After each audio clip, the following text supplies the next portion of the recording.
one thing is what we did for the entire film was we did a social media campaign for everyone's pet peeves to do a vote-in, and then we asked for like a top 25, and then we selected from there which ones to choose, and that was one that really connected with us. It just kind of hit with me too. I mean, there was one particular. Can you guys hear me if I just talk? Or Yeah. Was a scene from Modern Romance back in the early '80s with Albert Brooks and his brother, who's Super Dave Osborne, but they play off each other in a scene like not like that, but where the two of them are just being upsold, and we showed the one actor, Kevin, who's the salesman. We're like, something like that, just pester Robert relentlessly, and that was actually the take where we said, just keep going. Like we had written it, and we were like, just keep going around and bring something else out that he needs, and until Robert breaks, So that was sort of that's the one that stuck. It was like we just loved it. We thought it was hilarious. Just kept going. So, I do like how you captured this thing that a lot of people can relate to, where you're the polite person and you want to do your day. You want to go about your day and get things done, and the obnoxious people are constantly assaulting. And it was interesting to see. I think how a lot of us might be able to relate to. You're the polite person. You go into a store or something, and then people just assault you with a certain kind of rudeness. And I just thought that behavior, and just watching him keeping it in and keeping it bottled, but you could see it, and I thought that was really good. Well, yeah, that's kind of the thing too. Is I mean, we all run into it every day, but you never think about really dealing with it because there's repercussions to that. You're gonna be like, oh man, I kind of feel bad about doing that. So that's sort of when you recontextualize it with having a kind of dead wife, it allows us to play with that idea. Like, what would you do if you have nothing left to lose? And that's sort of. Yeah, I think a big part of creating the character too was the opening scene with the cat, so that you can relate this guy as an everyday guy, polite guy, good guy, Happy and guy. then you can let him unspool and not have the audience think this is an asshole. He's really trying. And, of course. And sometimes we have those interactions where you're like, oh, she must be having a really bad day, but you don't really think that. You're just like, oh, what a bitch. But she could be having a terrible day. But it's sort of. So we're just kind of messing with the flip side of that coin. I liked how you named the different characters. You gave them like Pop In the credits. and the girl who was swearing at him in the parking lot. Yeah. Yeah, it's sort of. Keeps it simple. It's more like describers. Yeah, it's like they're not actually people. They're vehicles for like that sort of particular annoyance that you're going to run into on a daily basis. I thought he was going to ram her with his car. Yeah, we kind of wanted to keep you on your toes as an audience, so it would veer like, oh, we don't know what he's going to do next. Is he going to like just go off right here, or is it going to be kind of maybe a funnier moment? So we kind of try to mess with that through the whole thing, where you're kind of uneasy. Oh man, he's gonna trample her right now, or he might not. He might just kind of do something weird and funny. So. I also liked the ritual that he went through this whole day. That being in such shock, and yet he had to find that purpose for that one day, and then at the end of the day, it was such a ritual for him to go in, kiss his wife, and fold my hands, and go through this. That was very. I really liked that setup where that was his attitude for the day. He didn't quite know exactly how he was going to end it, but he made it such a ritual of life. It was like he was, it sounds silly, but it sounded like he was celebrating life one last time, going through all the motions, and all these people around him were taking everything for granted. He's noticing all the sounds, he's noticing all the flavors and the tastes, and he's absorbing it all one last time. I really thought it was approach. Right. Well, thank you. I mean, that's exactly kind of what we were going for. That's exactly what we were thinking, and it's sort of, I don't know, as an audience member, I'm certain that you're trying to catch on, like, where where's this going? What are they doing? So it's kind of in hindsight, it's like, oh yeah, it was sort of his ritual, and it was a celebration, absolutely. And that's sort of, you know, we all find comfort in those simple things sometimes. And he was just kind of going back through. We kind of talked about the internal logic of the film in terms of, you know, what would this guy do normally on a Saturday? So we kind of spiced the to-do list with stuff that he liked to do on his day off. Yeah, they do every Saturday. He'd go see the movie, he'd go to the bar, flirt with the bartender. And through that all, he's like denying the realness of what's going on, but every once in a while it's like cracking his brain on what's actually happening. Yeah, he paid attention so much that, like in the movie theater, it was his ritual, it was his sacred moment, and everyone was ruining it for him. He finally went up there and he just had a sermon on the mountain. Yeah, went off, and we really pushed Robert on that scene. So we were like, just go for it, man, and just start yelling at people in the crowd. Was there an improv there, or just let him run? No, that was straight up the monologue. The only improv was where we said just spice it up with a couple like "fuck you," and we'll figure out what the audience is saying to you, but just kind of pointing. That was the only. And we said we don't know where you want to put that in, but if you're feeling it, just throw it in there. And other than that, it was sort of word for word. That was kind of the big. That was the one where he was really gearing up beforehand. You could see him walking outside, and nobody messed with him, and he was sort of doing his thing. Yeah, that idea, you know, that's his last movie that he's going to watch. That's his last beer that he's going to have. So, you know, he doesn't want anybody to ruin those things for him. But they do. Because that's what we do as people. I thought it was really interesting that you didn't really show too much of the wife. I think maybe a more Hollywood version of the movie may have had flashbacks or something like that. I thought it was really interesting that it was his story, and through not showing so much of her, it said a lot of her character. Was that your intention from the beginning? Because I really liked it. Well, I think part of the idea was that we wanted the audience to connect to him, and then so they put their own feelings, so it would be their own past relationship as opposed to like giving that relationship, you know, a soul of itself. You know, we can connect with our loss of somebody. Yeah, so we really wanted to transport the viewer into sort of his shoes. And yeah, we really kind of wanted to sort of streamline, I guess, any of that familial stuff. So it's like, we did discuss the idea where if you show any of other family, or if you were to have a daughter or something like that, you know, ultimately that move at the end would be, you know, people would be like, well, that's kind of selfish, that's kind of rude. But so it's also sort of to keep you in that bubble. Well, I think you're right. I think the first distribution company we spoke to afterwards were like, they're like, what do you think about putting in flashbacks and that he doesn't kill himself at the end? That's a different movie, man. Yeah, I think the fact that you just, like, you see the scene you notice when he dies, I think the fact that you just kind of, you see him just go to autopilot after that, and it's not something he dwells on. I mean, you know, he knows, you know, you're watching the movie and you know the entire time he's doing this that he knows.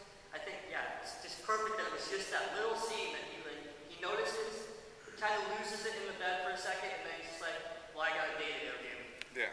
Yeah, just seals up, and then gradually it kind of And you just see it erodes. break through every single thing you say. Well, that would put me off if I knew my dead wife was at home, or that, yeah. Yeah, we kind of, you know, after he steals up that moment where he kind of sits up in bed and you kind of, we were just like on his face and you kind of see it. We definitely wanted to, afterwards we cut right to him like kind of on the shitter. And it's just to loosen people up, to let you know that it's not just going to be like this downhill, sad bastard movie the whole way, you know, so don't worry guys. That was our intention there. Yes, that's surprising, that's very bold. You don't see scenes of, You don't see bathroom scenes. bathroom scenes, Yeah, we kind of used it, right?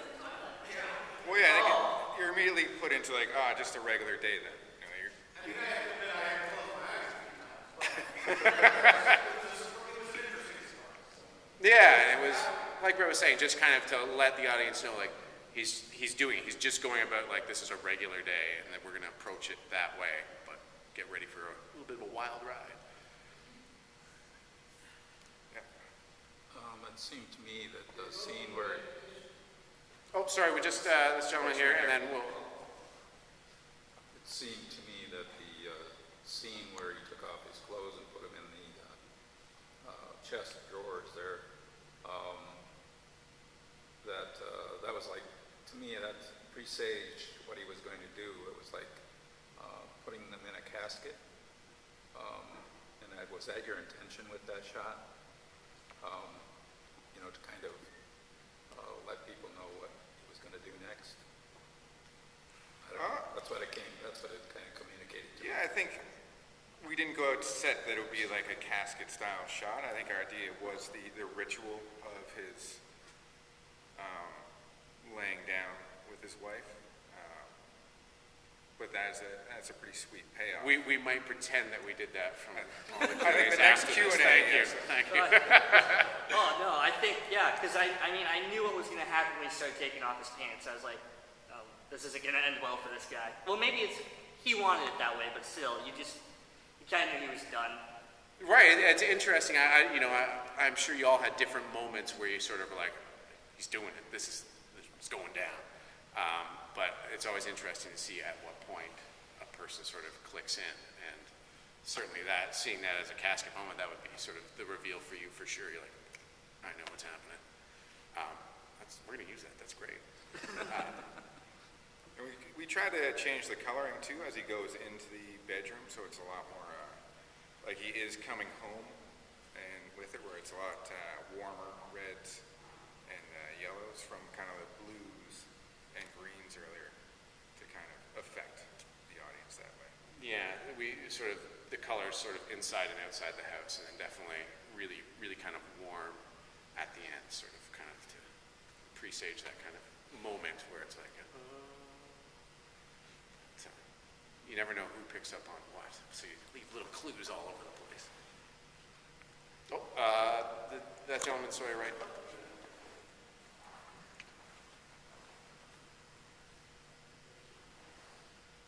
I loved it, thank you.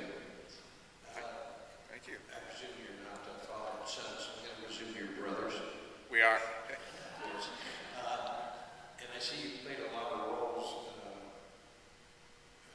Both of you co-wrote it and produced it. And did you edit it also? Yep. Nice job. Thank you very much. Thank you, appreciate it.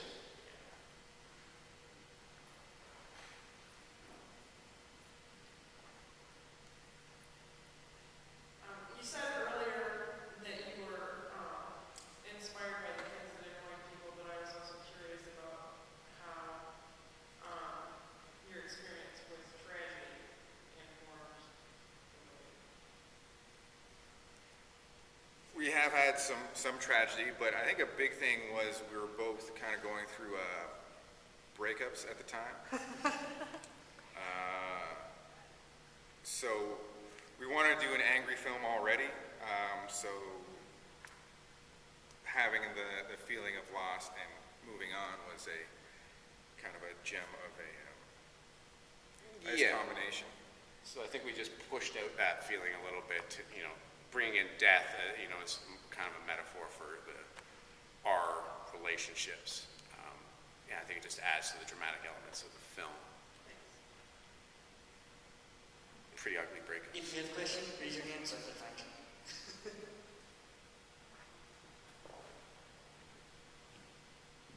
In the beginning, when you had the scene where he's trying to cross the street, it's like Canadians are known for being extra polite.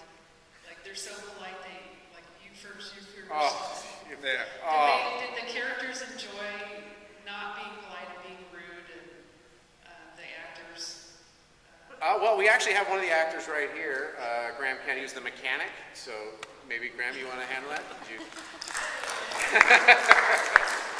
And also at the end, I thought when he took the pills, that's after he smashed the lawnmower, that the police were going to come. But I guess. Oh, we have a separate story about that. But Graham, go ahead. Did you sort of sink your teeth into being that kind of guy? I do agree. I think that generally us Canadians have a sort of disposition to be a little more polite to each other, but a large part of me kind of feels like that's just a surface thing. I think that deep down a lot of us are still just as angry and able to get Just angry. jam it down. Yeah, we just swallow it and sit on it. I'm like, oh no, please, go ahead.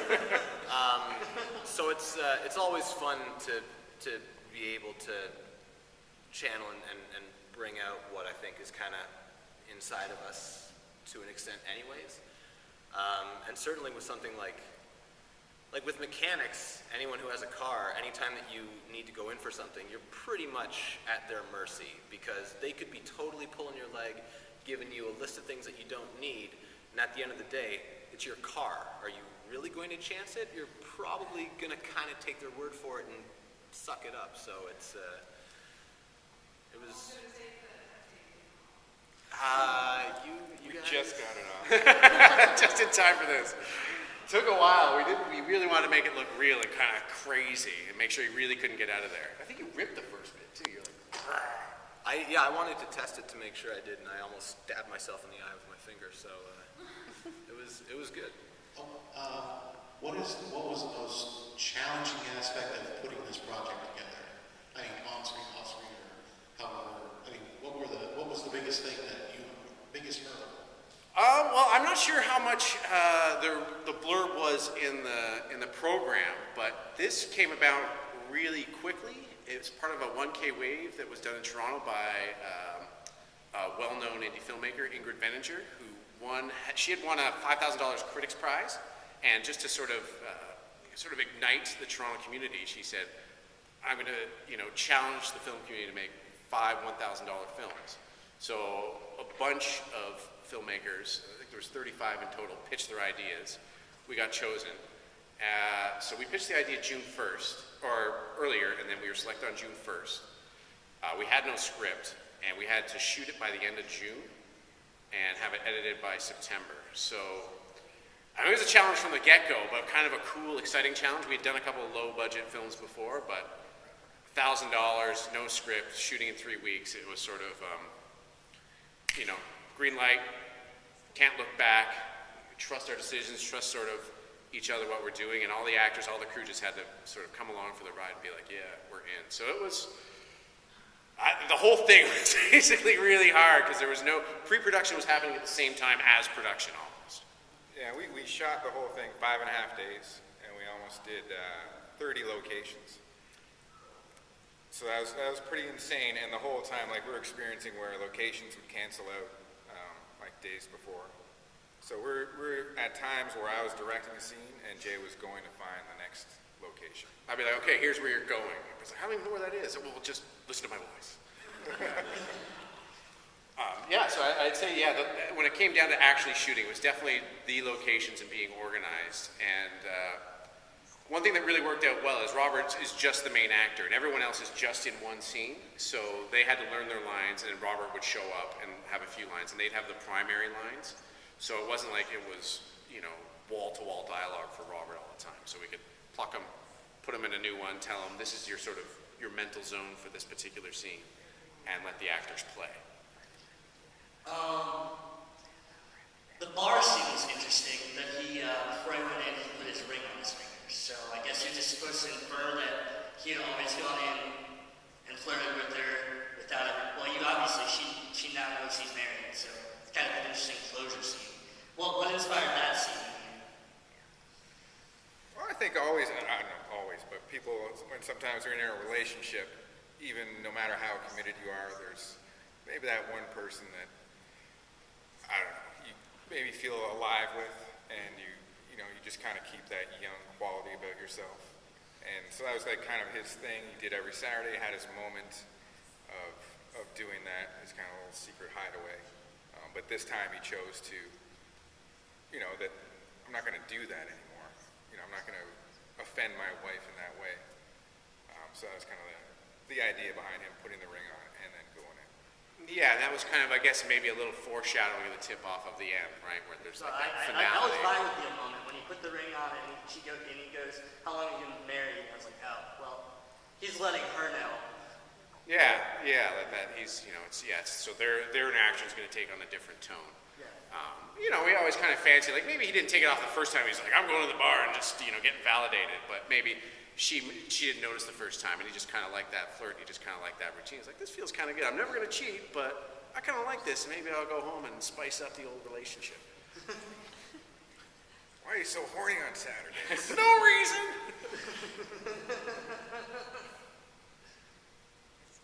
Does anybody else have any questions, or we'll be hanging outside anyways if you want to.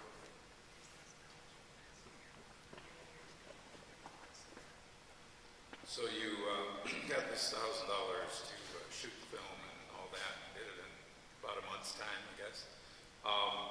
You had no guarantee for having it be produced or be distributed. You had to go out and get that on your own.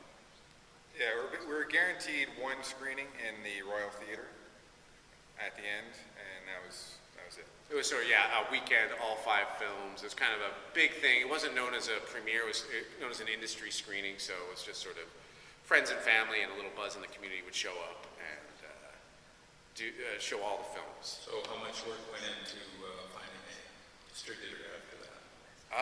Well, it kind of just happened over TIFF, actually. So we actually had a couple other projects that we had on the go before Mourning Has Broken. We were given that opportunity, and then Mourning Has Broken just happened, and then we kind of moved on to some other projects to finish up. So Mourning kind of laid dormant for a little bit, and then we started, submitting to film festivals, and we were getting some really good buzz. And over TIFF, we schmoozed and schmozzled like everybody else, and we got a deal. So we're getting distribution, and that's going to be officially announced next week. But there was no guarantees, and there's never any guarantees, which is always kind of scary and alarming. But you just hope to make great films, and somebody's like, I'll be your champion.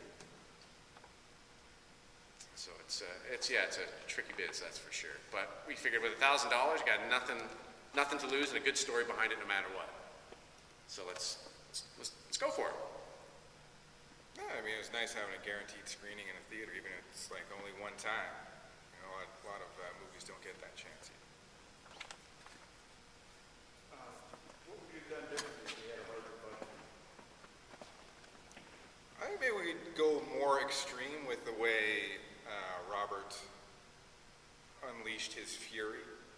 Maybe we could do the smashing of cars, or We had one idea with a pedestrian. Bullshit. Yeah, bullshit. Yeah, just push the extremes a little bit further. Like there was one that we just, when you're not paying any actors and stuff, you really can't put them in sort of compromising positions. So there was stuff. One thing that drove us nuts that people wanted in the movie was the pedestrian one, where you have the, pedestrians, like they do that weird thing where they kind of slow down when they see a car coming, even though you're in a car and they're just a human. And you're like, what are you doing? So we wanted to do that one where he kind of like just bumps up against a person, like, and just maybe snaps a kneecap or something. just because we all thought about it. We're like, teach them a lesson, not maim them permanently, but break a tendon. So I think that's where we'd go, really push those envelopes a little bit more with money. You mentioned something about the lawnmower and that incident. Cops. So we do shoot a lot of stuff guerrilla, where we kind of shoot first and ask permission afterwards, or if we have to, otherwise we'll just run away. But there was one, The Undrawn, that Greg's actually in that as well. It's kind of a messed up superhero meets The Office kind of thing. And we had them shooting on a hill, a fake bank robbery. And I was getting makeup or something, and I saw like police cars. Woo, woo, woo. I was like, whoa, I guess we don't have to worry about them bothering us. Turns out they were bothering us. SWAT team landed, helicopters, everything. It was crazy. I called Brad. I was like, what do you guys want for like lunch today? It's like, I'm like, there's like 20 cop cars here being questioned. Just ham and Swiss turkey? there's some good stuff here, man. So yeah, the police have totally arrived on our sets, and we had like decommissioned real AK-47s and people in mass, and we had a lot of explaining to do. Yeah, in the helicopter they had snipers on us.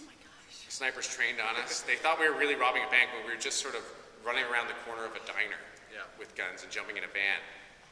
We had shot the scene pretty much. We were just shooting your guys' vantage from the hill. So the guy who was our getaway driver in the white van, he was just going home. He was like a TV repairman. And they had pulled him over and like threw him to the ground and like had guns on him and everything. We had to buy him a cake dinner. So We got him a steak. we bought him a steak. It's sorry, man. But yeah, so that's our kind of our big cop story. We've had smaller ones where they thought we were like pedophiles filming. And we're like, doesn't make sense. But like, we've had complaints you're filming little boys. We're like, what? People are crazy. So I'd really like to hear that like, always better safe than sorry, and kudos to whoever called it in just to make sure. We probably could have given them a heads up to say this is what we're doing and where we're doing it just in case. But I'd love to hear that phone conversation because I just wonder what aspect of that they see. yeah, we were like filming a guy driving away, stop, And they're reset, filming- drive to a stop sign, reset. These bank robbers, they want to throw it up on YouTube and get the street cred. Yeah, we're like They're the terrible laziest, at it. most They've done it terrible- 5 or 6 times already. They're just sitting there at the corner. Yeah. And then they come back and just do it again. I don't know what's happening. Yeah, so those, so we have run-ins with the cops, but they end up taking photos with the guys in their uniforms, and And the real guns? they were like, don't ask, don't tell. And we're like, okay, thank you, officers. That was in Aurora where we shot that, and the lawnmower scene where it's in Toronto. We probably wouldn't have got away with that because they're much more used to big film sets and knowing that you need permits for everything. But they were just happy. I think they were just happy it wasn't a real bank robbery. Yeah. And there was, phew, all right, go back to eating donuts and coffee, I guess. My costume for that project, The Undrawn, hope I'm not giving too much away here, but my character's name is Jack Off, and I'm wearing a giant sort of, one-piece like unitard with a large sperm logo on my chest, and roughly 3-foot-long extension off of my crotch made from a stanchion pole. So when you're wearing that, and then the police come up, it kind of immediately diffuses any tension. So this is situation. We're not in real danger here. No. Or it's Freeze. the best cover story for a bank robbery. Yeah, exactly. We're so elaborate. We built this entire, we're filming a superhero thing. Where did you shoot this? Was it shot in Aurora? A couple of the scenes were shot. The house was actually our parents. They were away on vacation, so it was great. We're like, yeah! But primarily the locations you see are downtown Toronto, all around Toronto, sort of places we go to, places we kind of knew of that were like, what can we get for free? And, who do we know? Like the mechanic scene was our mechanic, good guy. We basically were like, here's some beer, can we shoot here? And In Canada, you can pay a lot of people. yeah, beer is an amazing barter system. So literally, our DP, who's worked on huge sets, he's like, "You got like $10,000 worth of set design here." I'm like, yeah, it costs us like $20 in beer. So get in and out, and it was key to our being organized. We knew what we wanted, shoot the scenes, take an hour and a half, 2, and then on to the next. So we're not taking tons of time to light things and pulling up big vans and stuff like that. Yeah, we didn't use one light in the film. It was all ambient. And all the stores that we're in, they were open at the time we were There was shooting. nothing I recognized, but it's not like I know all of Toronto. Yeah, small indie shops and stuff like that, like Sonic Boom, all vinyl, just a cool place people like to go to in Kensington Market, and that's where we shot that car that's sort of growing, and it's kind of like a little known spot there. But if you remember in that headphone scene with Robert, the people coming in, those are all customers, and it was empty, and then they all seemed to come in at once, and then they all stood behind him at one time, and then we're like, get away, and they all kind of evaporated at once, and it just worked. Oh, it's perfect. That classic, oh no, it's falling apart, and then it just worked perfectly. We're like, oh, hi. Yeah, it was one take. So yeah, that was one shot, and we're like, to Michael, our DP, we're like, we got it? He's like, got it. Everyone hugged. For the breakfast scene, was that song written before? I don't think Morning has that song. No, the song was just actually a placement song that was used by our assistant editor. He put it in there when he was cutting scenes together for us as we went along. And it just worked so well, it's just kind of like, okay. It's supposed to be like a song that he knew was running. Yeah, just sort of, a shared moment. And it was so funny because we asked Robert, like, do you want to listen to anything to get in the zone? He's like, I don't know, all that. Oh yeah, well we had, during the actual filming, we had Cat Stevens playing in the record store. So yeah, and on the headphones, which is cool, but he pulled it off. It was a final question. Sure. Thompson, can you project, or do you want me to bring the microphone? Oh, then don't. Oh, he's just doing the one arm stretch. Just doing the warm-up stretch. All right, great. Well, thank you so much for coming out. Really appreciate it. Thank you, guys.